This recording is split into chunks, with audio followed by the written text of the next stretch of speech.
Oke, assalamualaikum warahmatullahi wabarakatuh, Ananda semua. Hari ini kita akan coba membahas tentang bilangan. Ya, kadang di antara kita ini sudah sering menggunakan bilangan, namun ada juga yang bercampur antara bilangan dengan angka. Angka memang ada hubungannya dengan bilangan, tapi kadang kita tidak bisa membedakan mana itu angka, mana itu bilangan. Kita menganggap angka dan bilangan itu sama, padahal angka dan bilangan itu berbeda. Ya. Angka itu memiliki pengertian sendiri, sedangkan bilangan juga memiliki pengertian sendiri. Sebelum kita mempelajari pola bilangan, Bapak ingin memberikan kepada Ananda semua sedikit pengetahuan tentang bilangan dan angka.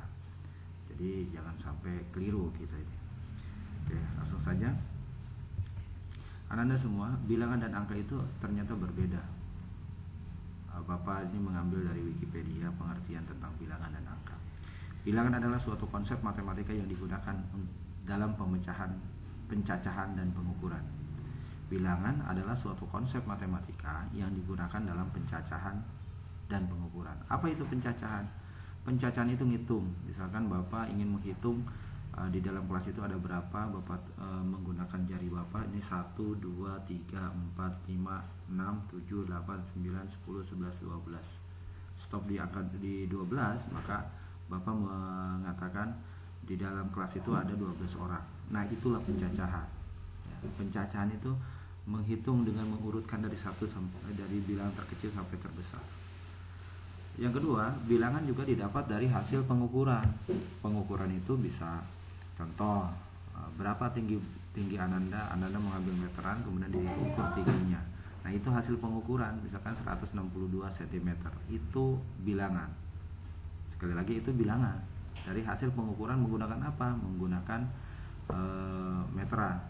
Kemudian kita juga kalau masuk klinik, kita akan ada sebuah timbangan di sana, kita naik ke atasnya, kemudian kita akan lihat misalkan 70 kg, maka berat badan kita 70 kg. Berat badan kita 70 kg. Wah, ini overweight ya. Nah, 70 itu adalah bilangan. Kenapa disebut bilangan? Karena dia didapat dari hasil pengukuran. Pengukuran apa? Ditimbang. Ditimbang melalui alat timbangan. Oke. Nah, sekarang Bapak harap bisa dipahami. Nah, untuk memahami nanti kita akan lihat slide selanjutnya. Sekarang kita masuk ke angka dulu. Angka itu apa sih? Angka itu adalah simbol atau apapun lambang yang digunakan mewakili suatu bilangan. Nah, ini yang di bawah ini. Yang di bawah ini angka. Angka 1, 2 ini 1 seperti ini, 2 seperti ini, 3 ini kan simbol sebenarnya. Simbol. Nah, angka yang kita gunakan sekarang ini adalah angka Hindu-Arab. Karena Arab sendiri memiliki angka. Kita juga pernah belajar tentang angka Romawi ya. Oke, itu angka. Angka itu hanya sebuah lambang. Tidak memiliki nilai. Angka itu tidak memiliki nilai. Dia memiliki nilai jika dia digunakan oleh bilangan sebagai simbol. Karena angka itu kan digunakan sebagai lambang dari bilangan gitu. Gimana? Bingung ya? Oke. Kalau bingung kita lihat slide selanjutnya. Anda semua, untuk membedakan mana angka mana bilangan, ini Bapak memberikan sedikit contoh. Bilangan adalah suatu konsep matematika yang digunakan dalam pencacahan dan pengukuran. Ini kan pengertiannya ya. Nah, contoh bilangan itu berat badan yang tadi Bapak sampaikan, tinggi badan, banyaknya siswa, terus usia kamu, itu namanya bilangan. Dari apa? Dari hasil pengukuran, penghitungan, gitu ya. Itu bilangan. Nah, contoh angka ini bisa dilihat di slide ini. Contoh angka adalah contohnya plat nomor kendaraan, nomor rumah, nomor telepon, lantai pada gedung. Atau kalau kita ingin menyederhanakan angka sama bilangan ya, kalau bilangan itu bisa dijumlahkan. Berat badan Bapak misalkan 70, berat badan istri Bapak 50. Berapakah jumlah berat badan Bapak dengan istri Bapak? Maka 70 tambah 50 maka jumlahnya adalah 120 kilogram. Bisa dijumlahkan kalau bilangan. Tapi kalau angka itu tidak bisa kita jumlahkan. Karena kalau dijumlahkan tidak memiliki nilai, tidak memiliki makna. Misalkan ini ada sebuah plat nomor 6349. Yang satunya lagi 6501. Bisa dijumlahkan? Nggak bisa dijumlahkan. Kalau dijumlahkan tidak memiliki makna. Karena 6349 ini bukan 6349. Ini 6349. Cara pengucapannya pun 6349, bukan 6349. Ini juga sama, bukan 6501 tapi 6501. Makanya di sini nggak ada titik, ya. Nggak ada titik, nggak ada koma kalau di nomor itu. Bisa dipahami. Nah, ini contoh angka itu bisa digunakan pada plat nomor kendaraan, nomor rumah, nomor telepon, lantai pada gedung, nomor kartu parkir, nomor antrian, apalagi banyak ya yang bisa digunakan. Tanggal juga nggak bisa dijumlahkan. Tahun itu tidak bisa dijumlahkan. Itu adalah contoh-contoh angka. Oke, kita lanjut. Selanjutnya Bapak akan coba mengenalkan kamu ke macam-macam angka. Nah, untuk mengenalkan macam-macam angka ini, Bapak akan coba ajak kamu melihat Wikipedia aja. Nah, kalian bisa belajar di sini. Oke. Di Wikipedia ini tentang bilangan, ya. Macam-macam angka ini, macam-macam bilangan. Kalau kita ingin tahu macam-macam bilangan, kita bisa lihat Wikipedia. Di sini ada silsilah bilangan. Yang tertinggi itu bilangan kompleks. Bilangan kompleks apa? Nah, di sini kamu kalau taruh kursor di sini ini ada pengertiannya. Oke. Tapi ini dipelajarinya di bangku kuliah ya. Bilangan imajiner nanti juga akan dipelajari, bilangan real, bilangan irasional, bilangan rasional. Ini dipelajarinya nanti. Rasional itu sudah masuk, rasional masih masuk di bangku SMA ya. Tapi untuk kamu belajarnya di sini, di bawahnya lagi, di anaknya bilangan rasional. Kamu belajar tentang bilangan pecahan. Kamu juga belajar bilangan bulat. Nah, bilangan bulat itu dibagi lagi. Bilangan bulat itu dibagi dua, ada bilangan negatif dan ada bilangan cacah. Ini bilangan bulat.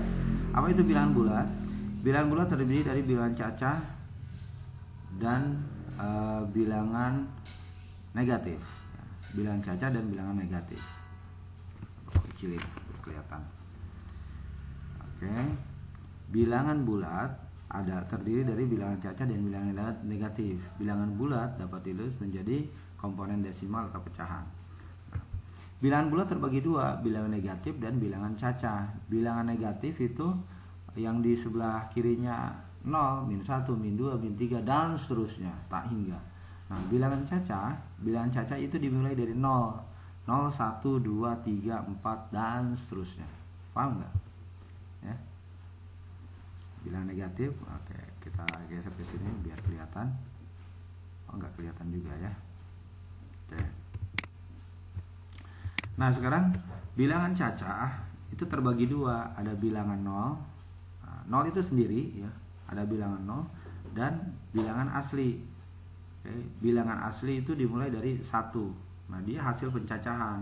Kalau kita mencacah sesuatu atau menghitung sesuatu kan 1, 2, 3, 4, 5 kan, nggak dimulai dari 0. Nah, itu disebutnya bilangan asli. Kalau 0 itu bilangan sendiri dia. Oke. Jadi dalam pembagian bilangan bulat itu ada negatif positif. Nah, yang negatifnya itu bilangan negatif disebutnya, yang positifnya disebut dengan bilangan cacah. Bilangan cacah itu dibagi dua lagi, dibagi dua. Yang pertama adalah bilangan 0 dan yang satunya lagi adalah bilangan asli. Oke. Nah, di antara bilangan asli itu dibagi menjadi beberapa bilangan. Ada bilangan ganjil. Ganjil ini Anda tahu lah, 1, 2, 3, 4, 5, 6, 1, 3, 5, 7, 9, 11 dan seterusnya. Itu bilangan ganjil. Lalu gimana bilangan genapnya? Genapnya itu kan 2, 4, 6, 8, 10 dan seterusnya. Bagaimana dengan bilangan prima? Nah, bilangan prima ini pengertiannya adalah bilangan asli yang lebih besar dari satu, lebih besar dari satu ya. Yang faktor pembaginya adalah satu dan bilangan itu sendiri. Bisa dibagi satu dan bilangan itu sendiri, yang lain nggak bisa. Nah, dimulai dari lebih besar dari satu, lebih besar dari satu. Jadi satu nggak masuk. Oke, bilangan prima, makanya di bilangan prima itu dimulai dari 2, 3, 5. Loh, kenapa 4 bukan bilangan prima? Karena 4 itu memiliki faktor selain 1 dan 4, yaitu apa? 2. 4 bisa dibagi 2. Jadi Bapak urutkan. Bilangan prima itu 2, 3, 5, 6 masuk nggak? 6 bisa dibagi 3, bukan. 7, nah ya 7 prima. 8 bukan prima karena bisa dibagi 4, bisa dibagi 2. 9 prima bukan? Bukan. Kenapa bukan? Bisa dibagi 3, tapi dia ganjil. Ya ganjil, tapi dia bukan. 10 prima bukan? 10 bukan.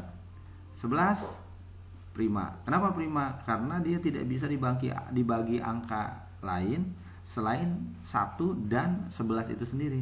Nah, oke. Gitu ya. Nah, itu tentang bilangan prima. Lalu tentang bilangan komposit. Apa itu bilangan komposit? Bilangan komposit adalah bilangan lebih dari 1 yang bukan merupakan bilangan prima. Pokoknya sisanya aja yang tadi yang Bapak sebutkan. Yang tadi bilangan prima, nah yang bukan bilangan prima itu disebutnya bilangan komposit. Bilangan asli lebih dari 1 yang bukan merupakan bilangan prima. Bilangan komposit dapat dinyatakan sebagai faktorisasi bilangan bulat, bisa difaktorkan. Dan hasil perkalian 2 bilangan prima atau lebih, atau hasil perkalian 2 bilangan prima atau lebih. Contohnya nih 4. Kenapa 4 dibilang komposit? Karena 4 itu bisa didapat dari 2 kali 2. Oke. 6 bisa didapat dari 3 kali 2. 8 bisa didapat dari 4 kali 2. Oke. 9 bisa didapat dari 3 kali 3, 10 dari 5 kali 2, 12 4 kali 3, 2 kali 6, 14 7 kali 2, 15 3 kali 5, 16 itu bisa 2 kali 8, bisa juga 4 kali 4, 18 bisa 9 kali 2, bisa juga 6 kali 3. Itu komposit. Komposit itu faktornya dia memiliki faktor ya, bisa ada faktorisasi prima gitu. Faktornya nggak cuma 2, faktornya lebih dari 2 gitu ya. Oke, itu tentang bilangan. Nah, tugas untuk Ananda sekarang ini, Ananda Bapak minta untuk menuliskan ya, dari 1 sampai 10 tuliskan anggota bilangan 1 sampai 20 tuliskan anggota bilangan caca, anggota bilangan 0, anggota bilangan asli, bilangan ganjil, genap, prima, dan komposit ya. Nanti dikerjakan, kemudian difoto, setelah difoto dikirimkan ke tugas kamu ya. Oke, sekian dari Bapak, kurang lebihnya mohon maaf. Assalamualaikum warahmatullahi wabarakatuh.